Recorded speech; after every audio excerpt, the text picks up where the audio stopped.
Sketch থেকে professional design করতে চান মাত্র 30 সেকেন্ডে? তাহলে আপনাকে স্বাগতম জানাচ্ছি দ্বিতীয় পর্বে। আজ আমরা কথা বলবো এমন 4টি টুল নিয়ে যেগুলো আপনার কল্পনাকে একবারে চোখের সামনে বাস্তব হিসেবে তুলে ধরবে। তো শুরু করা যাক। প্রথমেই আমরা কথা বলবো এমন একটি টুল নিয়ে যেটার নাম আসলে অনেকেই আমরা জানি, যেটা হচ্ছে মিড জার্নি।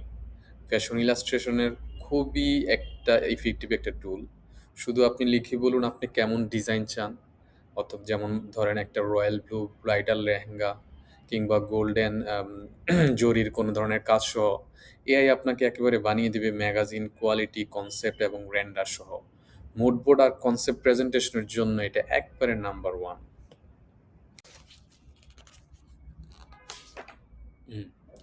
দ্বিতীয় যে টুলটার কথা আমি বলবো সেটা হচ্ছে বিসকম।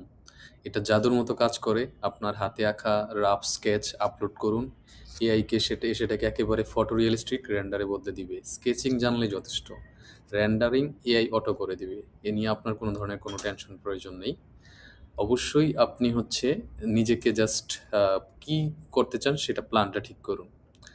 আর ৩ নাম্বার যে আজকের পর্বে আমি এআই এর কথা বলবো, এটা হচ্ছে নিউয়ার্ক এআই। এটা মূলত হচ্ছে ফ্যাশন এআই এর খুব গুরুত্বপূর্ণ একটা জিনিস যেটা ডিজাইনাররা ব্যবহার করে থাকে। পুরো একটা কালেকশন আইডিয়া জেনারেট করতে পারে। একই থিমে ১০ থেকে ১৫টা ডিজাইন ভেরিয়েশন এটা মিনিটের মধ্যেই করে দিতে পারে। যে কারণে হচ্ছে আমরা যখন বায়ারকে কোনো ধরনের জিনিস অফার করি বিভিন্ন অপশন, সেটা খুবই ইফেক্টিভ ওয়েতে ব্যবহার করা যায়। নেক্সট যেটা আছে সেটা হচ্ছে অ্যাডোবি ফায়ারফ্লাই।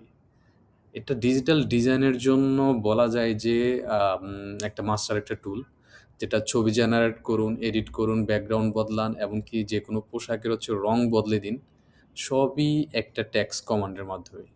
সবচেয়ে বড় সুবিধা হচ্ছে ফায়ারফ্লাইয়ের ছবি কমার্শিয়ালি ব্যবহার করা নিরাপদ, কারণ এটা লাইসেন্স ডেটায় ট্রেন করা। আর হ্যাঁ, আপনি যদি প্রিন্ট প্যাটার্ন এবং লোগো ডিজাইন নিয়ে 4টা টুল জানতে চান, তাহলে অবশ্যই আমাদের ৩ নাম্বার পর্বটা মিস করবেন না। ধন্যবাদ।